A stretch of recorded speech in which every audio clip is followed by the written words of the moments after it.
সরকারি বিএল কলেজের অর্থনীতি বিভাগের অর্থনীতি সম্মান চতুর্থ বর্ষের ছাত্রছাত্রীদের আন্তরিক শুভেচ্ছা ও অভিনন্দন জানাচ্ছি। আমি শেখ আওসাফুর রহমান, সহকারী অধ্যাপক, অর্থনীতি বিভাগ, সরকারি বিএল কলেজ, খুলনা।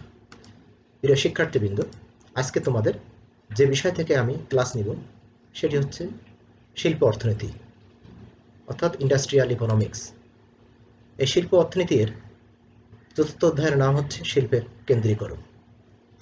শিল্পের কেন্দ্রীকরণ থেকে আজকের পাঠ কেন্দ্রীকরণ অনুপাত ও কেন্দ্রীকরণ রেখার সাহায্যে বাজার কেন্দ্রীকরণ পরিমাপ। প্রিয় শিক্ষার্থীবৃন্দ, পাঠ শেষে তোমরা যা শিখতে পারবে: 1. কেন্দ্রীকরণ অনুপাত এর সংজ্ঞা তোমরা শিখতে পারবে। 2. কেন্দ্রীকরণ অনুপাতের সাহায্যে বাজার কেন্দ্রীকরণ পরিমাপ করতে তোমরা সক্ষম হবে। 3. কেন্দ্রীকরণ রেখার সংজ্ঞা তোমরা শিখতে পারবে। 4. কেন্দ্রীকরণ রেখার সাহায্যে বাজার কেন্দ্রীকরণ তোমরা পরিমাপ করতে সক্ষম হবে। প্রিয় শিক্ষার্থীবৃন্দ, কেন্দ্রীকরণ অনুপাতের সংজ্ঞা। সাধারণত অপূর্ণ প্রতিযোগিতায় উপাদান নিয়োগ, উৎপাদন ও বিক্রয়ের ক্ষেত্রে বড় বড় ফার্ম বিশেষ ভূমিকা পালন করে থাকে। প্রিয় শিক্ষার্থীবৃন্দ, তোমরা জানো যে অপূর্ণ প্রতিযোগিতামূলক বাজারে উপাদান নিয়োগ, উৎপাদন ও বিক্রয়ের ক্ষেত্রে বড় বড় ফার্ম বিশেষ ভূমিকা পালন করে থাকে। শিল্পে বা বাজারে নির্দিষ্ট সংখ্যক ফার্ম কর্তৃক বাজার বা শিল্পের মোট উৎপাদন বা বিক্রয়ের শতাংশিক নিয়ন্ত্রণকে কেন্দ্রীকরণ অনুপাত বলা হয়। অর্থাৎ শিল্পের মোট উৎপাদন কিছু সংখ্যক ফার্ম কর্তৃক নিয়ন্ত্রিত ও পরিচালিত হয়। শিল্পে নির্দিষ্ট সংখ্যক ফার্ম কর্তৃক শিল্পের মোট উৎপাদনের শতাংশিক এই নিয়ন্ত্রণকে কেন্দ্রীকরণ অনুপাত বলা হয়। অন্যভাবে বলা যায়, কোনো নির্দিষ্ট শিল্পের মোট উৎপাদনের শতকরা যত অংশ কতিপয় নির্দিষ্ট বৃহদায়তনিক ফার্ম দ্বারা পরিচালিত হয় তার সাংখ্যিক হিসাবকে কেন্দ্রীকরণ অনুপাত বলা হয়। কেন্দ্রীকরণ অনুপাত দ্বারা স্বল্প সংখ্যক ফার্ম শিল্পের যত অংশের উৎপাদন নিয়ন্ত্রণ করে তার আপেক্ষিক সূচক প্রকাশ পায়। তো প্রিয় শিক্ষার্থীবৃন্দ, তোমরা শিখতে পারলে যে কেন্দ্রীকরণ অনুপাত কি। কেন্দ্রীকরণ অনুপাতের সূত্র। কেন্দ্রীকরণ অনুপাতের সূত্রকে আমরা CR দ্বারা প্রকাশ করি। CR অর্থ হচ্ছে কনসেন্ট্রেশন রেশিও। তো CR সমান সামেশন লোয়ার লিমিট I সমান 1 এবং আপার লিমিট N, অর্থাৎ শিল্পে 1 থেকে n তম ফার্ম রয়েছে, xi/x গুণ 100। সেই অনুপাতটি অর্থাৎ শতাংশিক হিসাবটি হচ্ছে সামেশন xi/x গুণ 100। CR হচ্ছে কেন্দ্রীকরণ অনুপাত, x হচ্ছে শিল্পের মোট উৎপাদন। এখানে নিচের যে x আছে এটি হচ্ছে শিল্পের মোট উৎপাদন, আর xi হচ্ছে x1 plus x2 plus dash plus xn তথা 1, 2, n তম ফার্মের উৎপাদনের সমষ্টি। তো xi হচ্ছে শিল্পের মধ্যে যতগুলো ফার্ম আছে তাদের উৎপাদনের সমষ্টি। উদাহরণ, মনে করি এ শিল্পের অন্তর্গত ফার্মের সংখ্যা হচ্ছে 50টি। প্রিয় শিক্ষার্থীবৃন্দ, এই শিল্পের মধ্যে 50টি ফার্ম রয়েছে, এদের মোট উৎপাদনের পরিমাণ 50,500 একক, অর্থাৎ শিল্পের মোট উৎপাদন হচ্ছে 50,500 একক। এদের মধ্যে বৃহদায়তনিক 5টি ফার্মের উৎপাদন হচ্ছে যথাক্রমে 10,000 একক, 8,500 একক, 9,100 একক, 9,400 একক, 12,500 একক। তো প্রিয় শিক্ষার্থীবৃন্দ, এর শিল্পের অন্তর্গত ফার্মের সংখ্যা 50টি এবং এদের মধ্যে যে 5টি বৃহৎ আয়তনের ফার্ম রয়েছে তার মধ্যে প্রথম ফার্মের উৎপাদন 10,000 একক, দ্বিতীয় ফার্মের উৎপাদন 8,500 একক, তৃতীয় ফার্মের উৎপাদন 9,100 একক, চতুর্থ ফার্মের উৎপাদন 9,400 একক এবং পঞ্চম ফার্মের উৎপাদন হচ্ছে 12,500 একক। এমত অবস্থায় শিল্পের কেন্দ্রীকরণ অনুপাত আমরা নির্ণয় করতে পারি। CR হচ্ছে শিল্পের কেন্দ্রীকরণ অনুপাত, অর্থাৎ কনসেন্ট্রেশন রেশিও। CR সমান সামেশন লোয়ার লিমিট I সমান n, upper limit lower limit I সমান 1 এবং আপার লিমিট হচ্ছে n, অর্থাৎ এখানে ফার্মের সংখ্যা হচ্ছে 5টি। তো 1 থেকে 5টি ফার্মের উৎপাদন এখানে বিবেচনা করা হয়েছে, xi/x গুণ 100।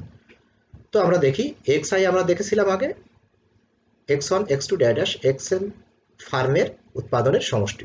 তো এখানে যেহেতু 4টি ফার্ম রয়েছে তাহলে প্রথম ফার্মের উৎপাদন হচ্ছে 10,000 একক, প্লাস দ্বিতীয় ফার্মের উৎপাদন হচ্ছে 8,500 একক, তৃতীয় ফার্মের উৎপাদন হচ্ছে 9,100 একক, চতুর্থ ফার্মের উৎপাদন হচ্ছে 9,400 একক, আর পঞ্চম ফার্মের উৎপাদন হচ্ছে 12,500 একক। এগুলি আমরা যোগ করলাম, আর নিচে হচ্ছে এক্স, অর্থাৎ এ শিল্পের মোট উৎপাদন 50,500 একক। সেই 50,500 এখানে লিখলাম, গুণিতক কত? 100। এই যে গুণিতক 100 ছিল, তো আমরা এটা যোগ করে পেলাম 49,500, আর নিচে আসছে মোট উৎপাদন 50,500 একক গুণ 100। এটাকে আমরা সমাধান করলে পাই 49,500-কে যদি 50,500 দিয়ে আমরা ভাগ করি তাহলে পাই 0.9801 গুণিতক 100 সমান 98.01%। তো এই শিল্পের কনসেন্ট্রেশন রেশিও পেলাম আমরা 98.01%। প্রিয় শিক্ষার্থীবৃন্দু, এই সিআর সমান 98.01% এর অর্থ হচ্ছে এই শিল্পের অন্তর্গত ফার্মসমূহের মোট উৎপাদনের 98.01% উৎপাদন উল্লেখিত 5টি বৃহৎ আকারের ফার্মের মধ্যে কেন্দ্রীভূত। যে কনসেন্ট্রেশন রেশিও পাবো সেটি দেখে আমরা বলতে পারবো কয়টি ফার্ম দ্বারা শিল্পটি কেন্দ্রীভূত। তো আমরা এখানে দেখছি 98.01%, অর্থাৎ এই শিল্পের অন্তর্গত মোট উৎপাদনের 98.01% উল্লেখিত 5টি বৃহৎ আকারের ফার্মের মধ্যে কেন্দ্রীভূত থাকে। প্রিয় শিক্ষার্থীবৃন্দ, সিআর এর মান সর্বদা এককের চাইতে কম হয়।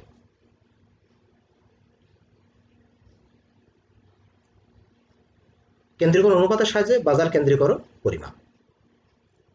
শিল্প অর্থনীতিবিদগণ শিল্পের বা বাজার কেন্দ্রীকরণ পরিমাপের জন্য যে সকল মানদণ্ড ব্যবহার করেছেন তার মধ্যে উল্লেখযোগ্য হচ্ছে কেন্দ্রীকরণ অনুপাত, যেটি আমরা শিখলাম। কেন্দ্রীকরণ অনুপাত দ্বারা শিল্পের মোট উৎপাদনের যতটুকু অংশ বড় আকারের ফার্ম দ্বারা নিয়ন্ত্রিত হয় তার শতাংশিক হিসাব। আমরা দেখলাম একটা শতকরা হিসাব, সেটি আমরা বের করলাম গাণিতিকভাবে। কেন্দ্রীকরণ অনুপাতের সাহায্যে শিল্পের কেন্দ্রীকরণ পরিমাপের দুটি পদ্ধতি রয়েছে। এক, শিল্পের কেন্দ্রীকরণ অনুপাতের পদ্ধতি 1, শিল্পের অন্তর্গত কতিপয় বড় ফার্মের উৎপাদনের সমষ্টিকে মোট উৎপাদন দ্বারা ভাগ করে ভাগফলকে শতকরায় প্রকাশ করা হলে কেন্দ্রীকরণ অনুপাত পাওয়া যায়, যেমনটি আমরা শিখলাম। 2 নম্বর হচ্ছে শিল্পের অন্তর্গত নেতৃস্থানীয় প্রতিটি ফার্মের পৃথক পৃথক উৎপাদনকে শিল্পের মোট উৎপাদন দ্বারা ভাগ করলে মোট উৎপাদনে প্রতিটি ফার্মের শেয়ার পাওয়া যায়। এসব শেয়ারের সমষ্টিও কেন্দ্রীকরণ অনুপাত প্রকাশ করে। এভাবে দুই পদ্ধতিতে শিল্পের কেন্দ্রীকরণ আমরা পরিমাপ করতে সক্ষম হই। শিল্পের কেন্দ্রীকরণ পরিমাপের পদ্ধতি 1, শিল্পের অন্তর্গত কতিপয় বড় ফার্মের উৎপাদনের সমষ্টিকে মোট উৎপাদন দ্বারা ভাগ করে ভাগফলকে শতকরায় প্রকাশ করা হলে কেন্দ্রীকরণ অনুপাত পাওয়া যায়। প্রিয় শিক্ষার্থীবৃন্দ, আমরা একটা যদি উদাহরণ নেই তাহলে সুস্পষ্টভাবে বুঝতে সক্ষম হব। মনে করি এ শিল্পের অন্তর্গত 50টি ফার্মের মোট উৎপাদন 400 এককের মধ্যে শীর্ষস্থানীয় 4টি ফার্মের উৎপাদন হচ্ছে 85 একক, 75 একক, 72 একক এবং 68 একক। তো এ শিল্পের অন্তর্গত ফার্ম রয়েছে 50টি, এদের মোট উৎপাদন হচ্ছে 400 একক। আর শিল্পের মধ্যে 4টি বড় আকারের ফার্ম রয়েছে। 1 নম্বর ফার্মের উৎপাদন হচ্ছে 85 একক, 2 নম্বর ফার্মের উৎপাদন হচ্ছে 75 একক, 3 নম্বর ফার্মের উৎপাদন হচ্ছে 72 একক এবং 4 নম্বর ফার্মের উৎপাদন হচ্ছে 68 একক। এমত অবস্থায় কেন্দ্রীকরণ অনুপাত সিআর, কনসেন্ট্রেশন রেশিও সমান সামেশন লোয়ার লিমিট হচ্ছে 1, আপার লিমিট হচ্ছে 4। যেহেতু 4টি ফার্ম রয়েছে এজন্য আমরা 1 থেকে 4 পর্যন্ত নিয়েছি সীমা, xi/x গুণ 100। যেমন আগে আমরা সূত্রটি দেখেছিলাম, কনসেন্ট্রেশন রেশিওর সূত্র হচ্ছে সামেশন xi/x গুণ 100। প্রিয় শিক্ষার্থীবৃন্দ, তো 4টি ফার্ম x1 plus x2 plus x3 plus x4 by 400 একক গুণিতক 100। তো x1 অর্থাৎ 1 নম্বর ফার্ম উৎপাদন 85 একক প্লাস 2 নম্বর ফার্ম উৎপাদন 75 একক প্লাস 3 নম্বর ফার্মের উৎপাদন 72 একক প্লাস 4 নম্বর ফার্মের উৎপাদন 68 একক বাই 400। এই 4টি ফার্মের উৎপাদন যোগ করলে আমরা পাই 300 একক, আর শিল্পের মোট উৎপাদন 400 একক এবং গুণিতক 100 সমান 75%। প্রিয় শিক্ষার্থীবৃন্দ, সিআর এর মান পেলাম 75%। এর অর্থ হচ্ছে শিল্পের মোট উৎপাদনের 75% 4টি নেতৃস্থানীয় ফার্ম কর্তৃক নিয়ন্ত্রিত হয়। খুব সুস্পষ্ট। 4টি ফার্ম অত্যন্ত বৃহৎ এবং তারা শিল্পের মোট উৎপাদনের 75% নিয়ন্ত্রণ করে। শিল্পের কেন্দ্রীকরণ পরিমাপের পদ্ধতি 2। মনে করি শিল্পের অন্তর্গত 20টি ফার্মের মোট উৎপাদন হচ্ছে 140 একক। এদের মধ্যে 5টি ফার্মের উৎপাদন হচ্ছে 35 একক, 28 একক, 20 একক, 14 একক এবং 10 একক। তো প্রিয় শিক্ষার্থীবৃন্দ, শিল্পের অন্তর্গত ফার্ম রয়েছে 20টি, তাদের মোট উৎপাদন 140 একক। আর 5টি বৃহৎ ফার্মের উৎপাদন, প্রথম ফার্মের উৎপাদন 35 একক, দ্বিতীয় ফার্মের উৎপাদন 28 একক, তৃতীয় ফার্মের উৎপাদন 20 একক, চতুর্থ ফার্মের উৎপাদন 14 একক এবং 5 নম্বর ফার্মের উৎপাদন হচ্ছে 10 একক। তো এমত অবস্থায় কেন্দ্রীকরণ অনুপাত হচ্ছে CR সমান সামেশন লোয়ার লিমিট I সমান 1, আপার লিমিট হচ্ছে N সমান 5, xi/x গুণ 100। তো আমরা দ্বিতীয় পদ্ধতি দেখেছিলাম, প্রত্যেকটি ফার্মের উৎপাদনকে শিল্পের মোট উৎপাদন দ্বারা ভাগ করে যোগ করে শতকরা প্রকাশ করতে হবে। তো প্রথম ফার্মের উৎপাদন 35 একক বাই শিল্পের মোট উৎপাদন 140 প্লাস দ্বিতীয় ফার্মের উৎপাদন 28 একক বাই শিল্পের মোট উৎপাদন 140 প্লাস তৃতীয় ফার্মের মোট উৎপাদন 20 বাই শিল্পের মোট উৎপাদন 140 প্লাস চতুর্থ ফার্মের উৎপাদন 14 বাই শিল্পের মোট উৎপাদন 140 প্লাস শেষ ফার্মের অর্থাৎ পঞ্চম ফার্মের উৎপাদন 10 একক এবং শিল্পের মোট উৎপাদন 140 একক গুণ 100। তো এটাকে আমরা বলেছিলাম প্রত্যেকটি ফার্মের উৎপাদনকে শিল্পের মোট উৎপাদন দ্বারা ভাগ করে যোগফল নিয়ে যোগফলকে শতকরা প্রকাশ করতে হবে। তো আমরা প্রথম ফার্মের শেয়ার আমরা পেয়েছি 0.25, দ্বিতীয় ফার্মের শেয়ার পেয়েছি আমরা, প্রথম ফার্মের শেয়ার 0.25 প্লাস দ্বিতীয় ফার্মের শেয়ার 0.20 প্লাস তৃতীয় ফার্মের শেয়ার 0.14 প্লাস তৃতীয় ফার্মের শেয়ার 0.10 প্লাস পঞ্চম ফার্মের শেয়ার হচ্ছে 0.07, অর্থাৎ 5টি ফার্মের শেয়ার আমরা এখানে নিলাম এবং 5টি ফার্মের শেয়ার যোগ করে তাকে শতকরা প্রকাশ করলে আমরা পাচ্ছি 76%। প্রিয় শিক্ষার্থীবৃন্দ, এর অর্থ হচ্ছে শেয়ারের মান 76%, এর অর্থ হচ্ছে শিল্পের মোট উৎপাদনের 76% 5টি নেতৃস্থানীয় ফার্ম কর্তৃক নিয়ন্ত্রিত এবং পরিচালিত হয়। প্রিয় শিক্ষার্থীবৃন্দ, কোন দেশে 2 বা ততোধিক শিল্পের কেন্দ্রীকরণ পরিমাপ করতে হলে সকল শিল্পের ক্ষেত্রে সমসংখ্যক ফার্ম বিবেচনা করে শিল্পের কেন্দ্রীকরণ অনুপাত নির্ণয় করতে হবে।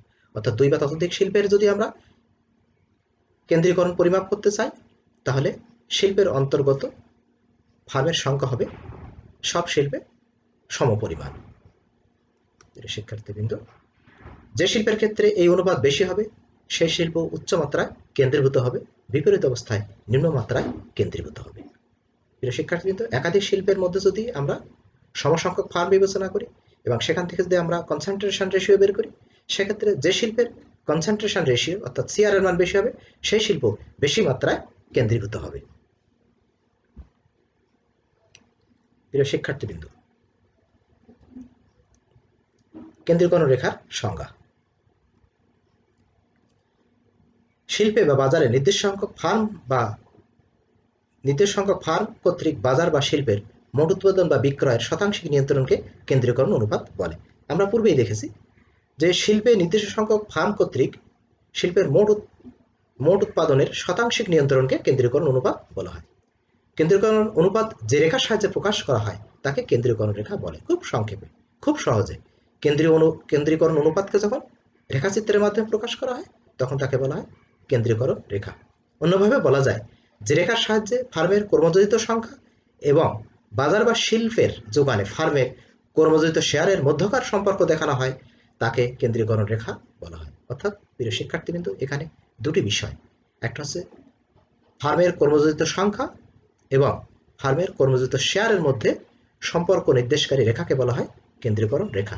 দুটি বিষয়ের মধ্যে অর্থাৎ ফার্মের কর্মজড়িত সংখ্যা এবং ফার্মের কর্মজড়িত শেয়ারের মধ্যে সম্পর্ক নির্দেশকারী রেখাকে বলা হয় কেন্দ্রীকরণ রেখা।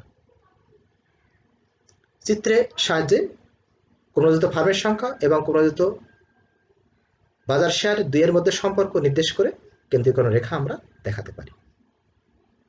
চিত্রে কেন্দ্রীকরণ রেখা দেখানো হয়েছে। প্রিয় শিক্ষার্থীবৃন্দ, চিত্রে ভূমি অক্ষে কর্মজড়িত ফার্মের সংখ্যা, ফার্মগুলি হচ্ছে বড় থেকে ছোট, এবং লম্ব অক্ষে কর্মজড়িত বাজার শেয়ার দেখানো হয়েছে। ওসি হচ্ছে কনসেন্ট্রেশন কার্ভ অর্থাৎ কেন্দ্রীকরণ রেখা। প্রিয় শিক্ষার্থীবৃন্দ, ওসি হচ্ছে কেন্দ্রীকরণ রেখা। এখানে দেখা যায় একটি ফার্ম বাজারের 40%, দুটি ফার্ম বাজারের 60%, তিনটি ফার্ম বাজারের 70% এবং 4টি ফার্ম মিলে বাজারের 75% নিয়ন্ত্রণ করে। প্রিয় শিক্ষার্থীবৃন্দ, একটি ফার্ম বাজারে নিয়ন্ত্রণ করে 40%, দুটি ফার্ম মিলে নিয়ন্ত্রণ করে 60%, তিনটি ফার্ম মিলে নিয়ন্ত্রণ করে 70% এবং 4টি ফার্ম মিলে বাজারে নিয়ন্ত্রণ করে 75%। তাহলে আমরা দেখি প্রথম, দ্বিতীয়, তৃতীয় এবং চতুর্থ ফার্মের বাজার শেয়ার হচ্ছে যথাক্রমে, প্রথম ফার্মের বাজার শেয়ার হচ্ছে 40%, দ্বিতীয় ফার্মের বাজার শেয়ার দুটো মিলে ছিল 60, তাহলে এখান থেকে আমরা যদি বিয়োগ করি তাহলে পাবো 20%। তৃতীয় ফার্মের বাজার শেয়ার হচ্ছে, এখান থেকে ডিফারেন্স 60 থেকে 70, 10%, এবং চতুর্থ ফার্মের শেয়ার 70 থেকে 75 অর্থাৎ 5%। তাহলে প্রথম ফার্মের শেয়ার হচ্ছে বাজারে 40%, দ্বিতীয় ফার্মের শেয়ার হচ্ছে 20%, তৃতীয় ফার্মের শেয়ার হচ্ছে 10% এবং চতুর্থ ফার্মের শেয়ার হচ্ছে 5%। প্রিয় শিক্ষার্থীবৃন্দ, এভাবে বাজারে ফার্মের সংখ্যা যত বাড়তে থাকে ফার্মের বাজার শেয়ার ততই কমতে থাকে। এ কারণে কেন্দ্রীকরণ রেখা ওসি রেখাটি 0 থেকে ডান দিকে ঊর্ধ্বগামী হয়ে অবতল আকৃতির হয়েছে। প্রিয় শিক্ষার্থীবৃন্দ, কেন্দ্রীকরণ রেখার সাহায্যে বাজার কেন্দ্রীকরণ পরিমাপ করা এবার আমরা শিখব। অর্থনীতিবিদগণ কেন্দ্রীকরণ পরিমাপে যে সকল সূচক ব্যবহার করেছেন তার মধ্যে কেন্দ্রীকরণ অনুপাত উল্লেখযোগ্য। শিল্পের কেন্দ্রীকরণ অনুপাতের সাহায্যে কেন্দ্রীকরণ রেখা পাওয়া যায়। আমরা আগে দেখেছি কর্মযোজিত ফার্মের সংখ্যা এবং কর্মযোজিত বাজার শেয়ার এই দুইয়ের মধ্যে সম্পর্ক নির্দেশকারী রেখাকে বলা হয় কেন্দ্রীকরণ রেখা। অর্থনীতিবিদগণ অনেক ক্ষেত্রে শিল্পের কেন্দ্রীকরণ পরিমাপের জন্য কেন্দ্রীকরণ রেখার সাহায্য গ্রহণ করে থাকেন। এই রেখা শিল্পের মোট উৎপাদনের সুনির্দিষ্ট শতকরা অংশ উৎপাদন করতে যে কয়টি বড় ফার্মের প্রয়োজন হয় সে সম্পর্কে ধারণা দেয়। কেন্দ্রীকরণ রেখার সাহায্যে কোনো নির্দিষ্ট বাজারে ফার্মের কেন্দ্রীকরণের মাত্রা কিভাবে বাড়ছে তা দেখানো যায়, পাশাপাশি দেখানো যায় প্রতিটি একক ফার্মের কেন্দ্রীকরণের মাত্রা কিভাবে বাড়ছে। চিত্রে কেন্দ্রীকরণ রেখার সাহায্যে বাজার কেন্দ্রীকরণ পরিমাপ করে দেখানো হয়েছে। শিক্ষার্থীবৃন্দ, ভূমি অক্ষে কর্মযোজিত ফার্মের সংখ্যা, ফার্মগুলি বড় থেকে ছোট আকারে দেখানো হয়েছে, আর লম্ব অক্ষে কর্মযোজিত বাজার শেয়ার দেখানো হয়েছে। প্রিয় শিক্ষার্থীবৃন্দ, ওসি হচ্ছে কেন্দ্রীকরণ রেখা। এই রেখাটি বাজারে শিল্পে ফার্মের কেন্দ্রীকরণের মাত্রা প্রকাশ করে। এই ওসি রেখাটি ফার্মের কেন্দ্রীকরণের মাত্রা প্রকাশ করে। চিত্রে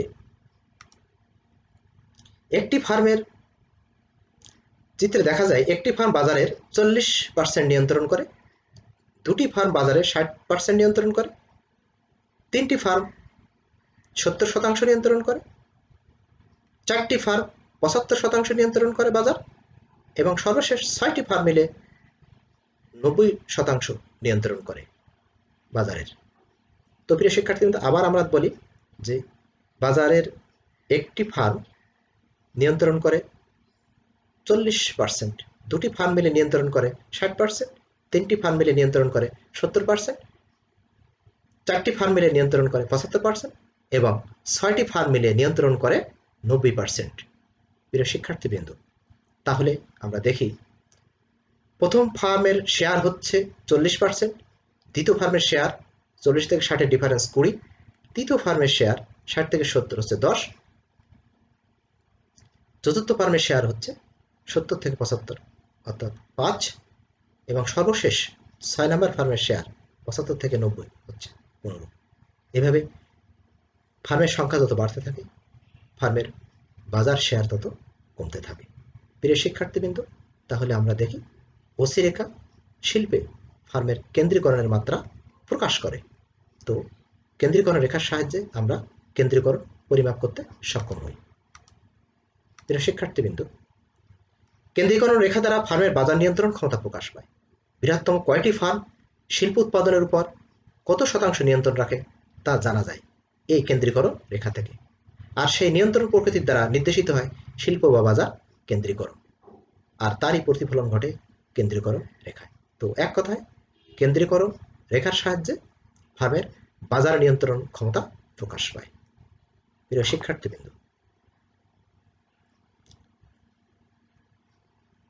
তোমরা